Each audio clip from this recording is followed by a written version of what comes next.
نحمده ونصلي على رسوله الكريم اما بعد فاعوذ باللہ من الشیطان الرجیم بسم اللہ الرحمن الرحیم۔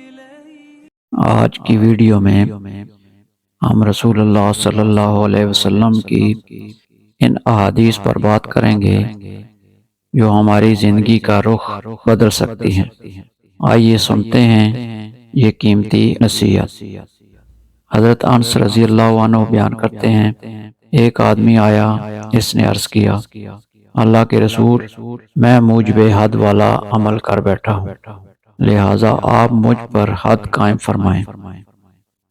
راوی بیان کرتے ہیں، آپ صلی اللہ علیہ وسلم نے اس سے اس عمل کے متعلق کچھ دریافت نہ کیا۔ اتنے میں نماز کا وقت ہو گیا تو اس نے رسول اللہ صلی اللہ علیہ وسلم کے ساتھ نماز پڑھی۔ جب نبی کریم صلی اللہ علیہ وسلم نماز ادا کر چکے تو وہ آدمی کھڑا ہوا اور عرض کیا، اے اللہ کے رسول، میں نے ایسا کام کیا ہے کہ حد کو پہنچ چکا ہوں، لہٰذا آپ میرے متعلق اللہ کا حکم نافذ فرمائیں۔ آپ صلی اللہ علیہ وسلم نے فرمایا، کیا تم نے ہمارے ساتھ نماز نہیں پڑھی؟ اس نے عرض کیا، جی ہاں۔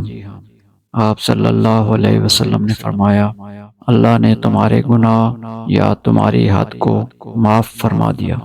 متفق علیہ۔ حضرت ابن مسعود رضی اللہ عنہ بیان کرتے ہیں، میں نے نبی کریم صلی اللہ علیہ وسلم سے دریافت کیا کہ اللہ کو کون سا عمل سب سے زیادہ محبوب ہے؟ آپ صلی اللہ علیہ وسلم نے فرمایا، وقت پر نماز ادا کرنا۔ میں نے عرض کیا، پھر کون سا؟ آپ صلی اللہ علیہ وسلم نے فرمایا، والدین سے اچھا سلوک کرنا۔ میں نے عرض کیا، پھر کون سا؟ آپ صلی اللہ علیہ وسلم نے فرمایا، اللہ کی راہ میں جہاد کرنا۔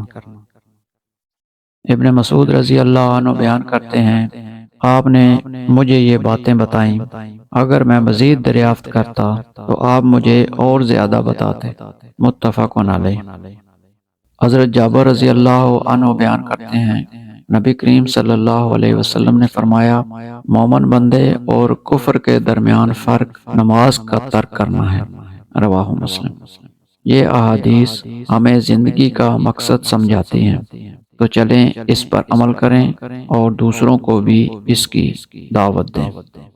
اللہ تعالی ہمیں دین کی صحیح سمجھ عطا فرمائے اور عمل کی توفیق دے، آمین۔